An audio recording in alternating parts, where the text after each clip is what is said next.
Wassalatu wassalamu ala ashrafi anbiya'il mursalin wa ala alihi wa sahbihi wa man sara ala nahjihi bi ihsanin ila yaumidin wa ba'd. Hadirin Allah muliakan, alhamdulillah kita panjatkan puji dan syukur kita kepada Allah Subhanahu wa taala atas segala nikmat dan karunia yang Allah berikan dan Allah limpahkan kepada kita, khususnya nikmat ilmu, dan semoga ilmu ini bisa jadi ilmu yang bermanfaat. Amin ya rabbal alamin. Allahumma inna nas'aluka ilman nafi'an wa na'udzubika min ilmin la yanfa'. Ya Allah, berikanlah kami ilmu yang bermanfaat dan lindungilah kami dari ilmu yang tidak bermanfaat. Dan hadirin Allah muliakan, ilmu ini sangat dibutuhkan khususnya bagi kita, dan ini bukan monopoli para laki-laki, tapi juga sangat dibutuhkan oleh wanita, dibutuhkan oleh ibu-ibu, dibutuhkan oleh para akhwat, para saudari-saudari kita, untuk meningkatkan kualitas hidup mereka dan mengangkat derajat mereka di dunia maupun di akhirat, dan mendapatkan berbagai macam keberkahan, keutamaan, ketenangan, kebahagiaan. Karena begitulah yang dialami dan dirasakan oleh semua orang yang mendapatkan ilmu nafi. Kualitas hidupnya jadi semakin baik, lalu kualitas dirinya juga semakin baik, kecerdasan emosionalnya juga semakin oke, lalu kesabarannya pun juga semakin besar, dan mereka bahagia di dunia dan di akhirat. Dan mereka punya peran, mereka punya andil, mereka punya legacy ketika mereka wafat. Dan ini yang dimiliki atau yang terbaca dan kita saksikan sendiri ketika kita melihat sejarah wanita-wanita solehah, wanita-wanita yang punya ilmu. Mereka punya peran besar dalam kehidupan mereka dan kehidupan umat. Itu yang sekali lagi hadirin Allah muliakan, nggak bisa dipungkiri. Sebagaimana contohnya nama besar berikut ini, Zainab binti Qasim bin Abdul Hamid bin Ahmad As-Salihiyah. Zainab binti Qasim rahimahullah ini adalah seorang ahli hadis, muhadditsah, dan beliau mendapatkan ilmu, mendapatkan hadis dari Al-Fakhr bin Najjar. Dan yang luar biasanya, jamaah dari syekh-syekhnya Al-Imam Ibnu Hajar itu mendapatkan ilmu dan hadis dari beliau, dari Zainab binti Qasim. Dan beliau wafat di Damaskus tahun 775 Hijriah. Bayangkan, ulama-ulama itu dengar hadis dari beliau, dapat ilmu dari beliau.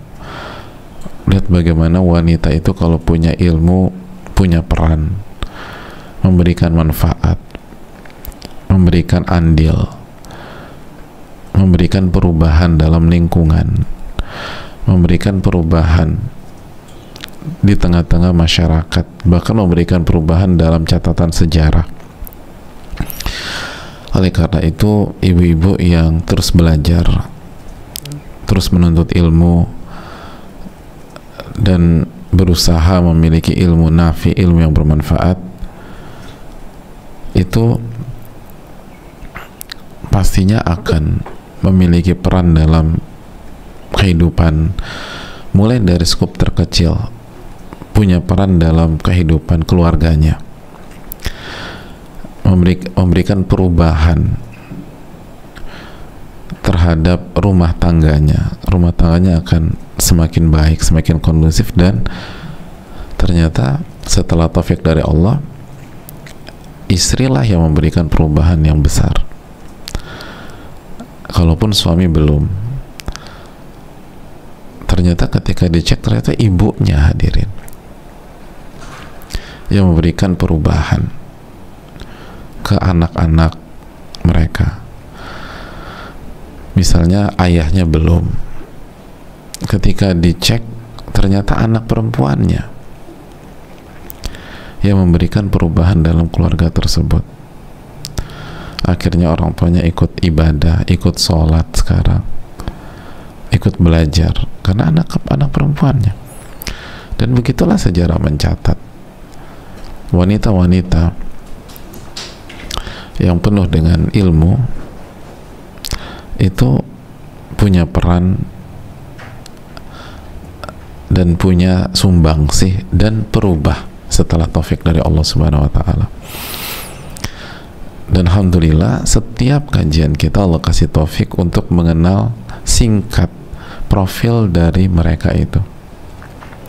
Setiap kajian kita sebutkan nama-nama besar dari lintas masa yang memberikan pelajaran besar bahwa ternyata ulama itu bukan hanya laki-laki, dan wanita itu bukan pihak yang termarginalkan, tersingkirkan, enggak.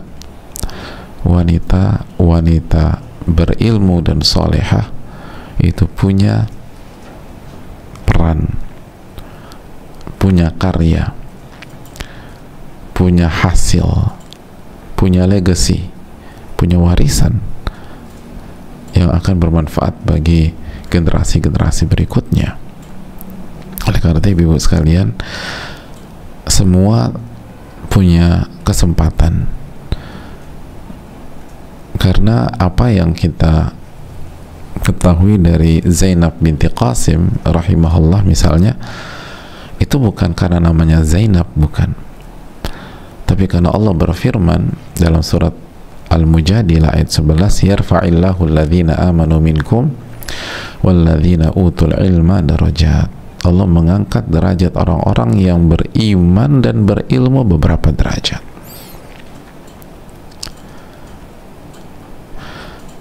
Jadi Allah mengangkat derajat orang-orang yang beriman dan berilmu beberapa derajat.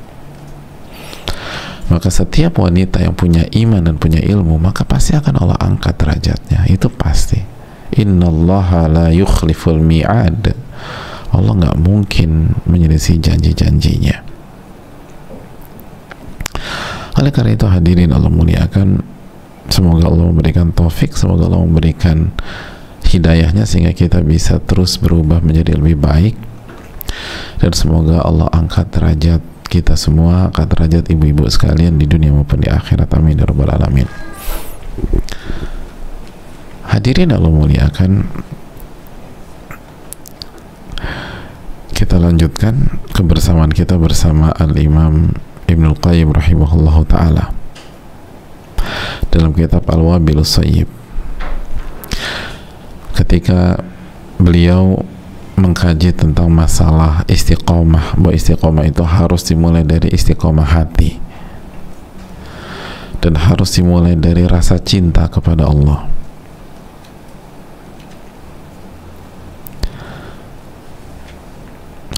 Lalu setelah itu bagaimana memuliakan perintah dan larangan Allah, mengagungkan perintah dan larangan Allah, dan mengagungkan perintah dan larangan tidak bisa dipisahkan dengan prinsip mengagungkan yang memerintah dan mengagungkan yang melarang, yaitu Rabbul Alamin, Allah Subhanahu wa ta'ala. Hadirin Allah muliakan, lalu beliau membawakan surat Nuh ayat 13, ma lakum la tarjuna lillahi waqara, ma lakum la tarjuna lillahi waqara.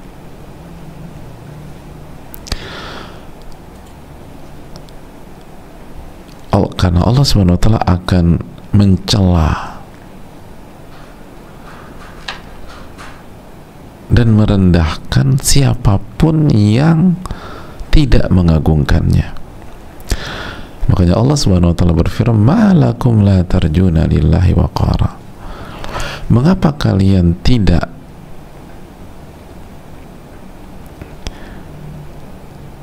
mengagungkan Allah dengan sebenar-benarnya.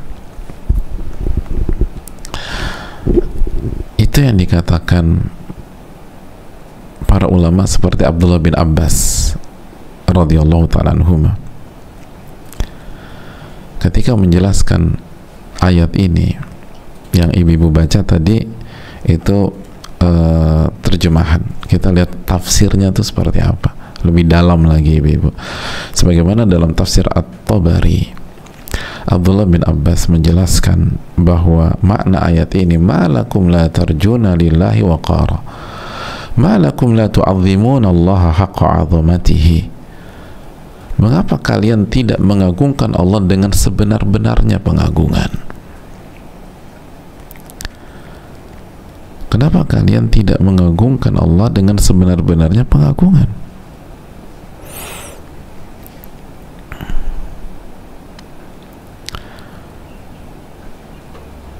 Al-Imam Mujahid menjelaskan, kenapa kalian tidak melihat keagungan Allah tabaraka wa ta'ala? La tarawna lillahi azama. Kenapa kalian nggak melihat keagungan Allah subhanahu wa ta'ala? Dalam keterangan la tubaluna lillahi azama, kenapa kalian tidak memperhatikan dan menganggap keagungan Allah subhanahu wa ta'ala? Kenapa kalian nggak perhatian tentang keagungan Allah subhanahu wa ta'ala yang Allah perlihatkan dalam kehidupan kalian? Ini masalah kita hadirin.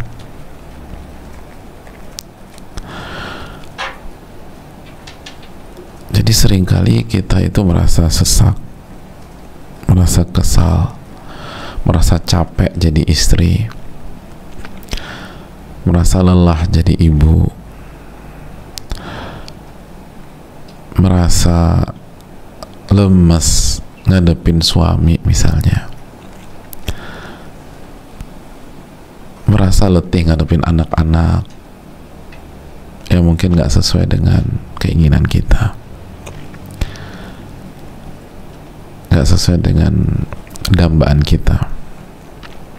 Sebenarnya kalau kita renungkan lebih dalam ya ibu-ibu,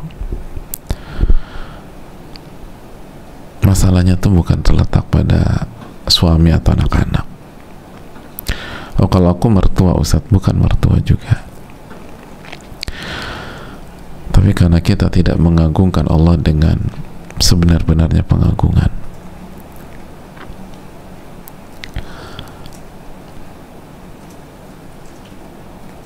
Karena kita tidak mengagungkan Allah dengan sebenar-benarnya pengagungan, kita nggak besarkan Allah dengan sebenar-benarnya kebesaran kebesarannya yang maha besar.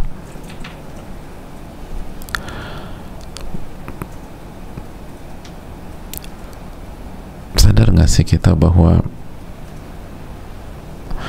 yang membuat kita nyesek itu karena kita mengagungkan hawa nafsu kita. Kita mengagungkan diri kita melebihi pengagungan kita kepada Allah subhanahu wa ta'ala.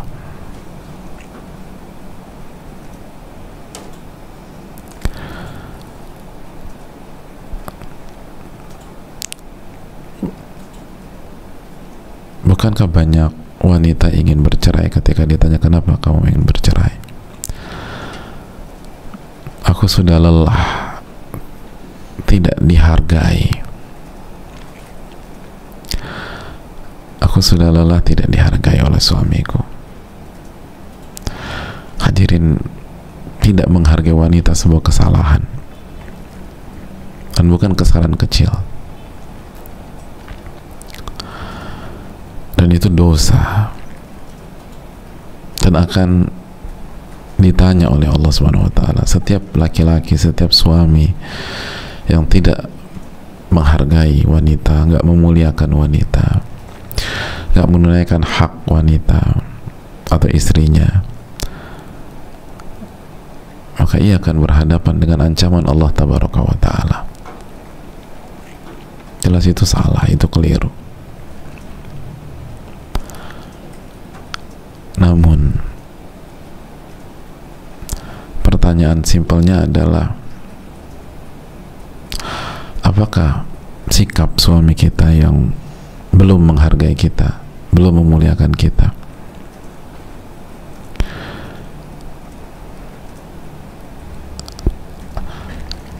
pantas membuat kita kecewa atau sebab membuat kita kecewa? Tidak. Karena wanita-wanita yang beriman itu sangat mulia dan nilainya tuh tinggi, Ibu. Sehingga seharusnya hal-hal seperti ini tidak mengganggu mereka, tidak apalagi membuat mereka jatuh dan hancur.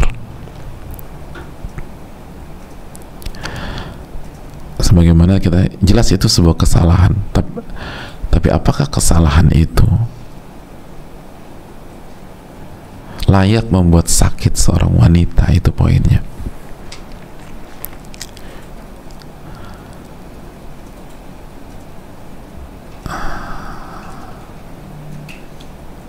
Kan demikian.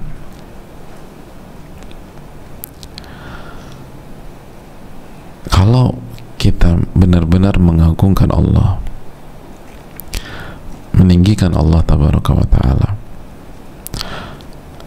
maka kesalahan-kesalahan pihak lain tidak akan membuat kita terjatuh.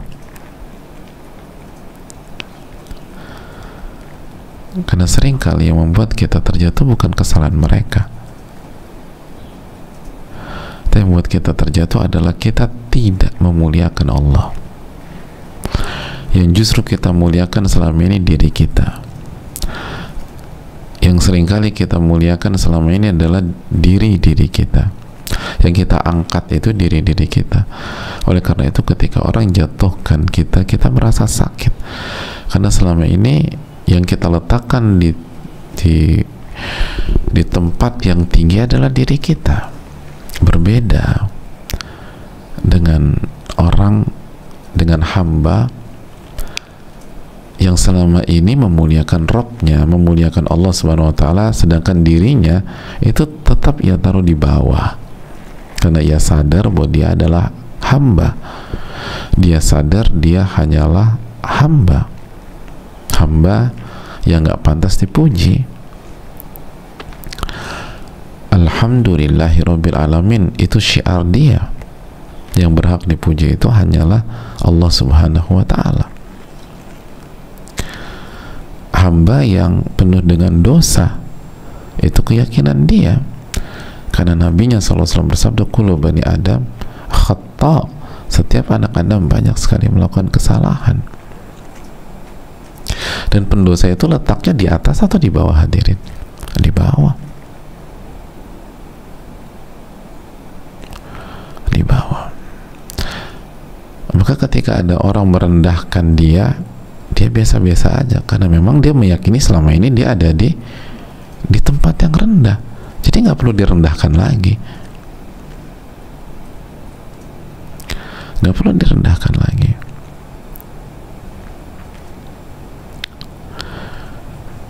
Makanya ini ayat penting, malakum la tarjuna lillahi waqara.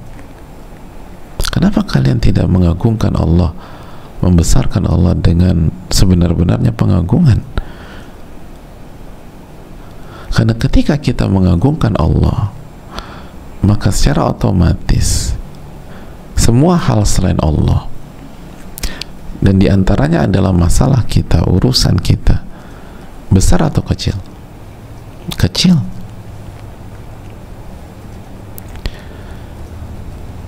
Maka ketika itu masalah jadi kecil, akan mencabik-cabik hati kita apa tidak? Tidak. Dan kita akan berusaha menyelesaikan itu dengan tuntunan dari Allah Subhanahu wa ta'ala.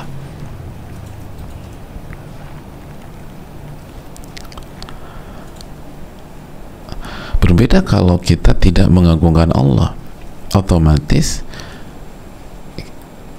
yang terlihat adalah kita mengagungkan hal lain, mengagungkan diri kita, masalah kita, dan seterusnya. Sehingga kesannya tuh kita besar terus tuh masalah-masalah. Aku ini tuh nggak selesai-selesai masalah-masalah besar, Ustaz. Tanpa meremehkan, ini bukan meremehkan, tapi coba deh cek siapa yang kita agungkan selama ini.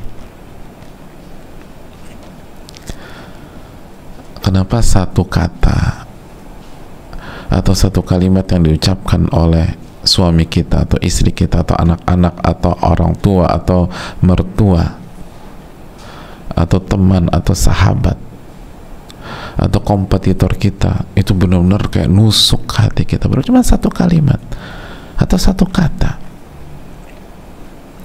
kok kayaknya sakit banget misalnya, karena dia menjatuhkan saya. Mana yang lebih parah?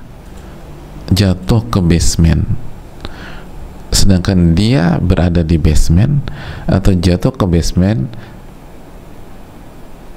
dan dia tadinya di lantai 15? Kita semua sepakat yang paling sakit adalah yang ada di lantai 15. Nah begitu juga kalau kita taruh nafsu kita, emosi kita di letak yang paling tinggi atau di tingkatan yang tinggi, maka jangan salahkan ketika kita suka merasa dijatuhkan.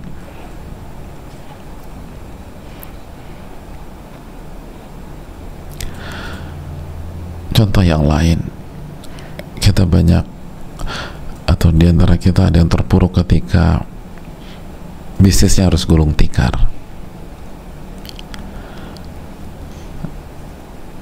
Terpuruk ketika nggak punya apa-apa lagi. Itu kan karena masalah ini, hadirin. Karena kita tidak mengagungkan Allah dengan sebenar-benarnya pengagungan. Yang kita anggap besar itu harta, yang kita anggap besar itu materi, yang kita anggap besar itu barang-barang kita. Maka begitu barang-barang itu, materi itu, uang itu hilang, kita akan terpuruk. Tapi coba deh kalau kita menganggap uang saya itu hal yang kecil, materi kita tuh nggak ada apa-apanya. Yang besar itu, yang maha besar, yang maha agung adalah Allah Tabaraka wa Ta'ala. Maka selama Allah masih kasih kesempatan saya menghamba kepadanya, dekat samanya, dekat dengannya, maka yang lain itu kecil, yang lain itu kecil. Oleh karena itu hadirin Allah muliakan,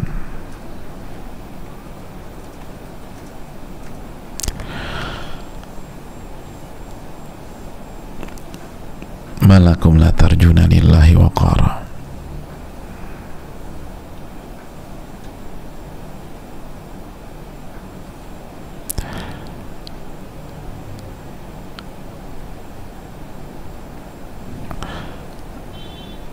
Mengapa kalian tidak mengagungkan Allah dengan sebenar-benarnya pengagungan?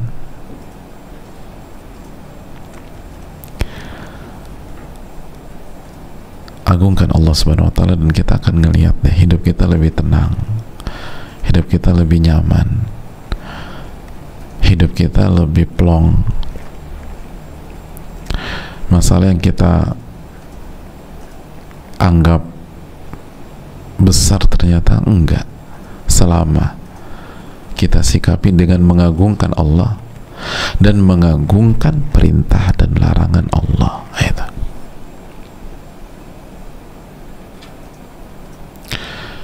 seringkali kan kita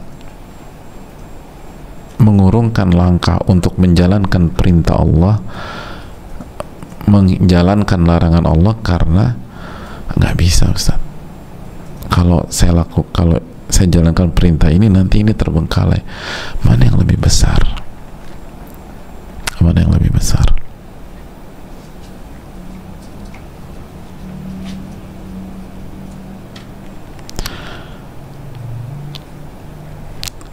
Besarkan Allah dan kita akan diberkahi oleh Allah. Allah akan rahmati kita, Allah akan sayang sama kita,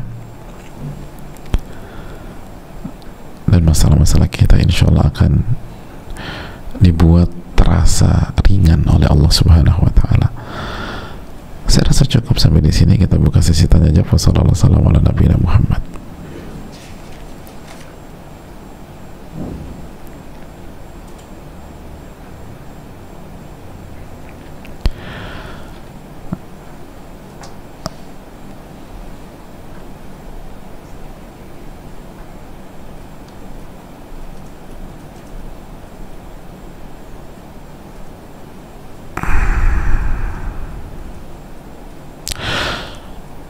Assalamualaikum warahmatullahi wabarakatuh. Waalaikumsalam warahmatullahi wabarakatuh.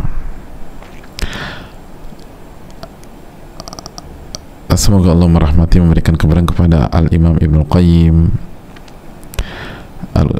Ustadz dan keluarga, juga semua kaum muslimin yang ada di dunia ini. Amin ya rabbal alamin. Pertanyaannya,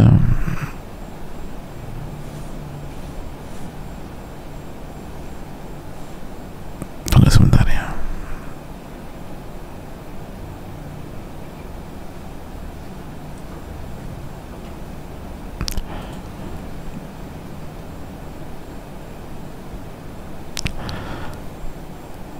Izin bertanya Ustadz, bagaimana jika seorang istri belajar ilmu agama dan mengaji bukan dari suaminya yang seharusnya seorang imam di keluarga bisa membimbing istri dan anak-anaknya? Apakah suami tersebut berdosa, dan bagaimana cara menasihati suami jika seperti itu Ustadz? Jazakallah khairan wa iyyakum. Hadirin Allah muliakan, tugas dari suami itu menjalankan perintah Allah dalam surat At-Tahrim ayat 6. Ya ayyuhalladzina amanu qu anfusakum wa ahlikum nara. Wahai orang-orang beriman, jagalah diri kalian dan keluarga kalian dari siksa api neraka. Qu anfusakum, jagalah diri kalian dan keluarga kalian dari api neraka. Dan di antara tafsir dari ayat ini dijelaskan oleh Ali bin Abi Thalib radhiyallahu taala anhu, salah satu sahabat besar, adalah dengan mengajarkan agama dan mendidik mereka. Mengajarkan agama dan mendidik mereka, sehingga mereka tidak terjatuh ke dalam api neraka. Maka itulah peran suami, dan salah satu misi besar suami. Dan ketika suami memiliki kekurangan, mungkin karena awam, baru belajar dan seterusnya, maka ia tetap harus mengajarkan dan mendidik istrinya sesuai dengan kemampuannya, sesuai dengan keterbatasannya. Lalu ketika dia merasa ada kekurangan di sana di sini, dia harus memberikan akses ke istrinya untuk belajar dan mendapatkan pendidikan,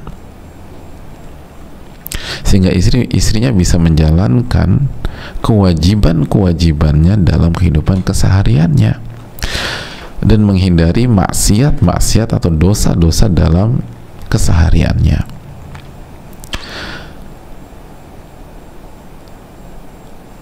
Nah, ketika itu tidak terjadi, alias tidak diajarkan, tidak dididik, dan akses tidak dibuka, nggak didukung, maka dikhawatirkan suami itu tidak menjalankan perintah Allah dalam At-Tahrim ayat 6 ini dan terancam dosa.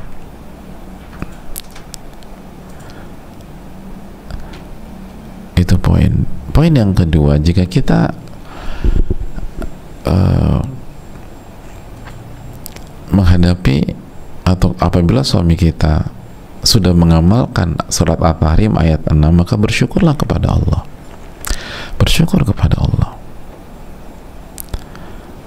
Itulah pemimpin yang ideal. Dan jaga syukur kita biar Allah tambah nikmat-nikmatnya kepada kita, dibuat suami kita semakin sayang sama kita, semakin all out mendidik kita dan seterusnya. Dan hati-hati dengan kufur nikmat, nanti Allah bisa cabut. Karena nikmat punya suami seperti itu luar biasa. Adapun kalau suami kita kurang dalam mendidik langsung karena keterbatasan ilmu, kurang dalam mengajarkan karena keterbatasan ilmu, tapi mendukung kita belajar, memberikan akses, memberikan permit gitu loh, izin, maka yang pertama syukuri dulu kebaikan beliau. Itu nikmat juga, beliau kasih akses, beliau kasih izin, beliau kasih support, itu luar biasa. Gak semua loh istri mendapatkan support seperti itu. Jangan lupa bersyukur, jangan malah ngeluh terus kerjanya, jangan. Itu bukan ciri-ciri wanita ahli surga. Wanita ahli surga itu syukur yang ada dulu. Lalu kekurangan suami seperti itu hendaknya disikapi dengan bijak, didoakan, lalu diajak, dikasih masukan tapi halus banget hadirin, sebagaimana kita berbicara kepada seorang pemimpin kita, baik-baik jaga perasaannya, dan banyak doa sama Allah, dan sampaikan kita bersyukur sekali beliau mensupport kita, beliau mendukung kita.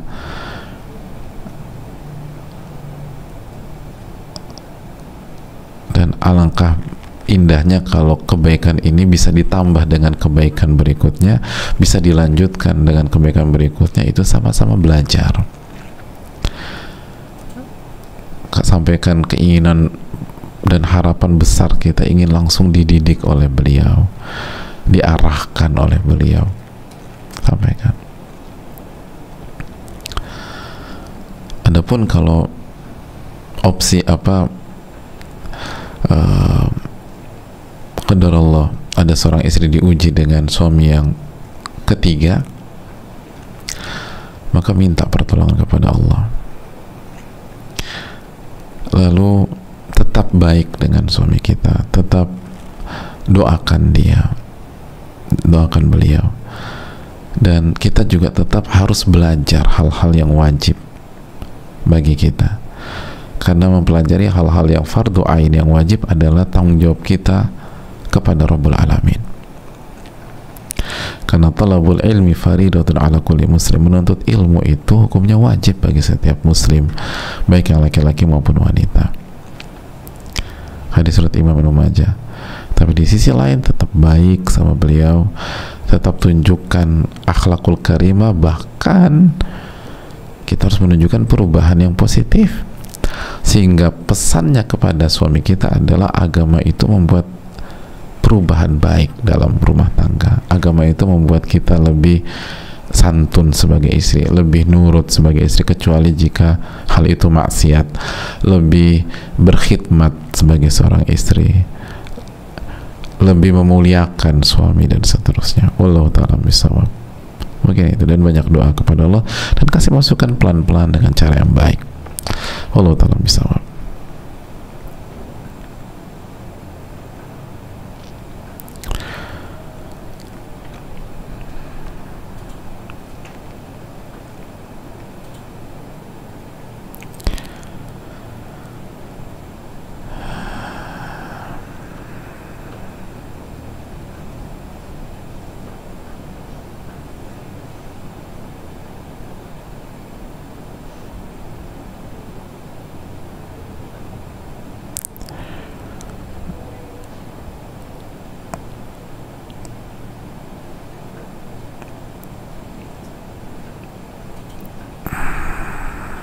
Assalamualaikum warahmatullahi wabarakatuh. Waalaikumsalam warahmatullahi wabarakatuh. Semoga Al-Imam Ibnu Qayyim selalu dalam rahmat Allah, semoga Ustadz, keluarga, tim beserta semua umat muslim selalu dalam rahmat dan dengan Allah, amin ya rabbal alamin. Begitu juga dengan penanya dan seluruh jamaah dan seluruh kita semua, amin ya rabbal alamin. Ustadz, kalau saya 2 tahun ini diuji dengan penyakit. Saya sering kepikiran penyakit saya. Saya terlalu totalitas memperkuat fisik saya agar sembuh, sehingga berdampak pada urusan agama saya. Alhasil saya sering cemas, tidak tenang, takut kalau meninggal, kurang tawakal. Menyerahkan semua urusan kepada Allah tidak semudah paham teorinya. Saya masih bergantung sama makhluk. Waktu saya banyak habis untuk ikhtiar terapi kesembuhan saya. Mohon nasihat dan bimbingannya Ustadz agar saya bisa segera memperbaiki segala kekeliruan saya ini. Jazakallahu khairan Ustadz. Alhamdulillahilladzi afana mimma ibtalaha bihi wa faddalana ala katsirin mimman khalaqa tafdila. Dan bagi jamaah yang bertanya dan bagi yang sakit juga, kita doakan nas'alallahal azim rabbal arsyil azim an yashfiyaha wa iyahum wa iyahunna. Semoga Allah subhanahu wa ta'ala, kita minta kepada Allah yang maha agung dan memiliki arsy yang agung untuk menyembuhkan beliau yang bertanya dan menyembuhkan semua yang sedang sakit, amin ya rabbal alamin. Hadirin Allah muliakan, coba terapkan materi kita hari ini di samping materi-materi kita sebelumnya. Ketika beliau yang sedang menjalani ujian sakit itu menghadapi penyakit ini, menjalani penyakit ini dan menghadapi segala ikhtiar, siapa yang kita agungkan?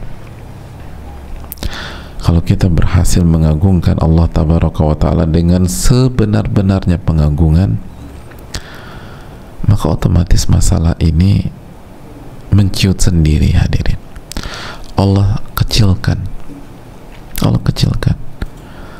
Dan ada banyak orang-orang besar seperti itu. Ada banyak orang-orang besar, ulama-ulama kita tetap ikhtiar, tetap berobat, tapi mereka tidak dikalahkan oleh penyakit mereka tersebut karena mereka mengagungkan Allah subhanahu wa ta'ala, sehingga masalah sakitnya itu diringankan sama Allah. Dan sebagian mereka nggak sembuh, namun tidak menghambat dan tidak membuat mereka terpuruk, tidak membuat mereka jatuh. Dan dengan izin Allah mereka bisa jalani itu dengan kesabaran, dengan ridho terhadap takdir. Akhirnya setiap detik itu pahala. Belum lagi mereka meyakini sabda Nabi SAW, Innallaha idza ahabba qauman ibtalahum. Allah itu kalau sayang sama sebuah kaum, Allah akan uji kaum tersebut. Ini semoga tanda Allah sayang sama penanya. Dan kepada orang-orang yang sedang sakit serius atau orang-orang yang sedang sakit dimanapun berada.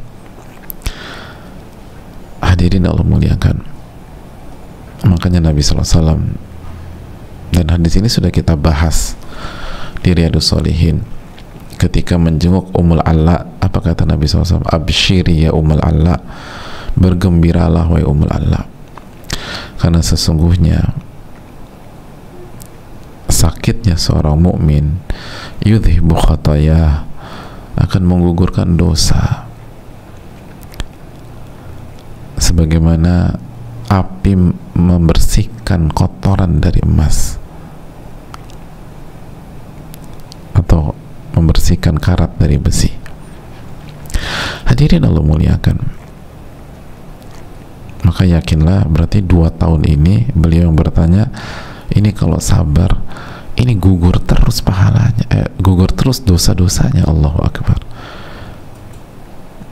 Selama 2 tahun terjadi pengguguran dosa besar-besaran.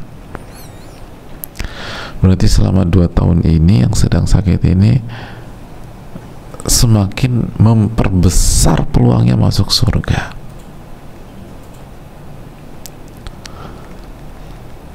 memperbesar peluangnya masuk pengguguran dosa setiap saat.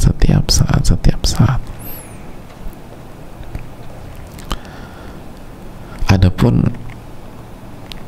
kecemasan yang dialami itu hal yang bisa dimengerti dan bukan berarti nggak ada obatnya.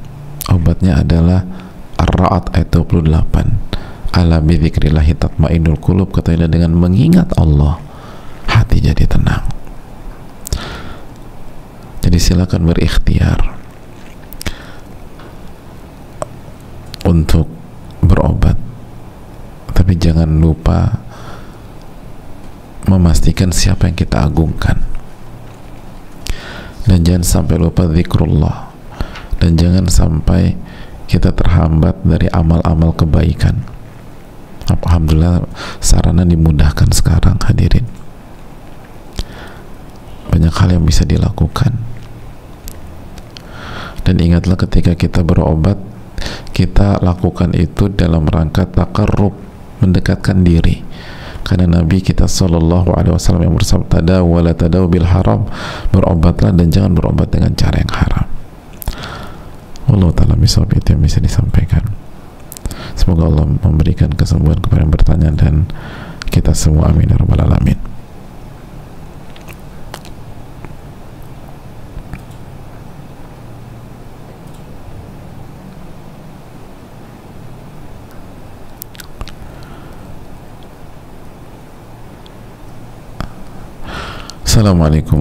Assalamualaikum warahmatullahi wabarakatuh. Waalaikumsalam warahmatullahi wabarakatuh.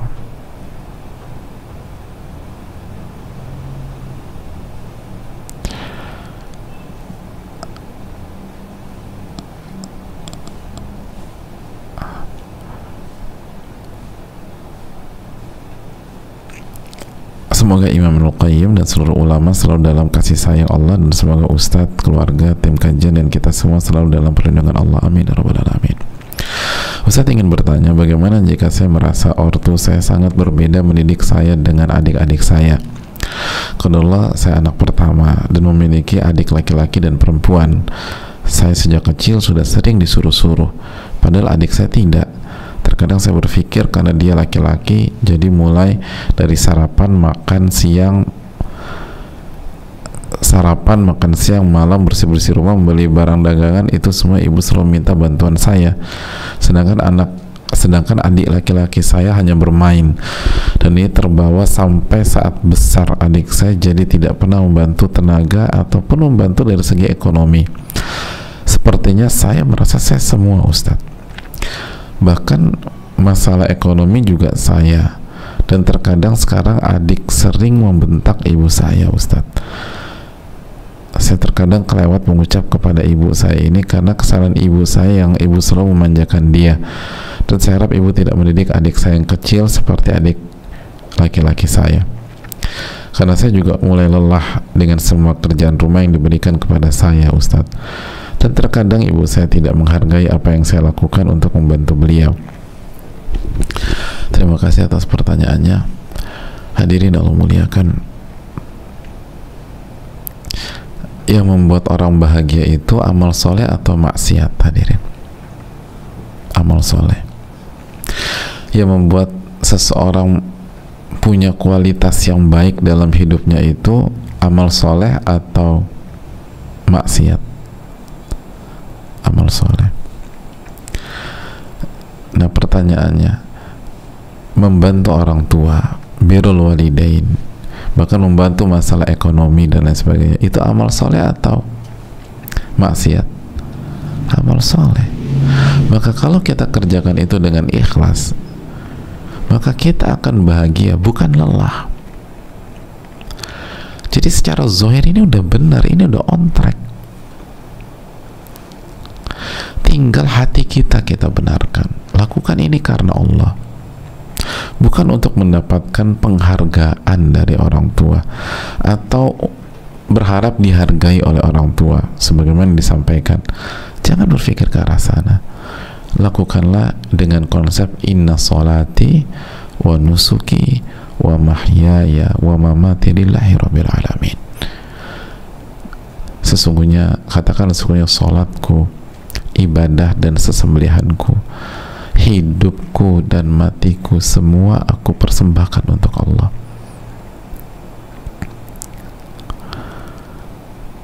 Ini bukan tentang mendapatkan penghargaan atau sebaliknya dari ibu.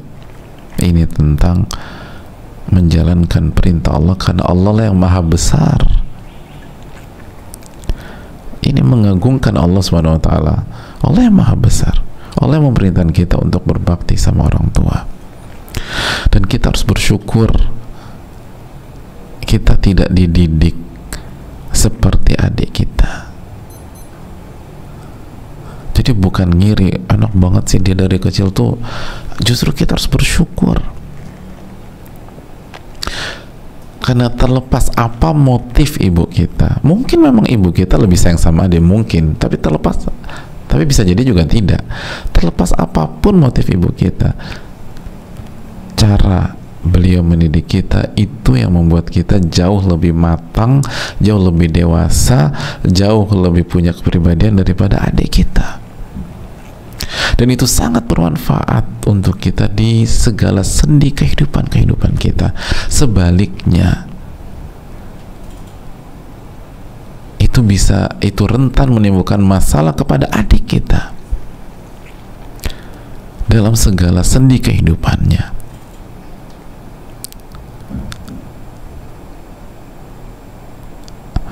Maka kalaupun kita mau kasih nasihat kepada ibu, bukan dengan spirit ngedumel, spirit merasa dibedakan, bukan.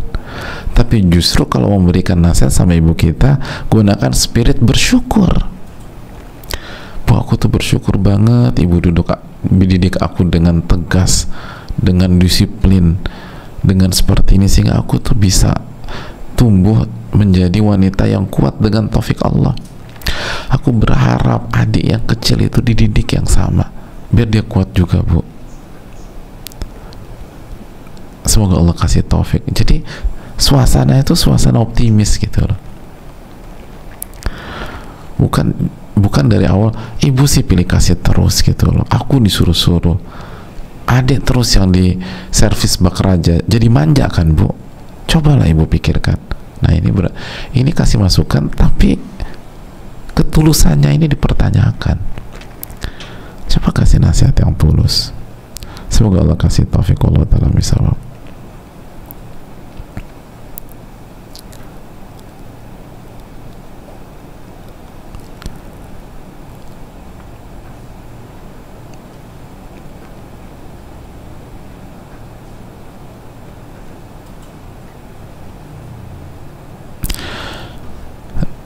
Saya rasa cukup sampai di sini. Semoga Allah kasih taufik, dan mohon maaf banyak pertanyaan yang tidak bisa terjawab. Semoga Allah Subhanahu wa taala memberikan pertolongannya kepada kita dan memberikan ilmu yang nafi. Subhanakallahumma wa bihamdika, la ilaha illa anta, astaghfiruka wa atubu ilaik. Assalamualaikum warahmatullahi wabarakatuh. Terima kasih.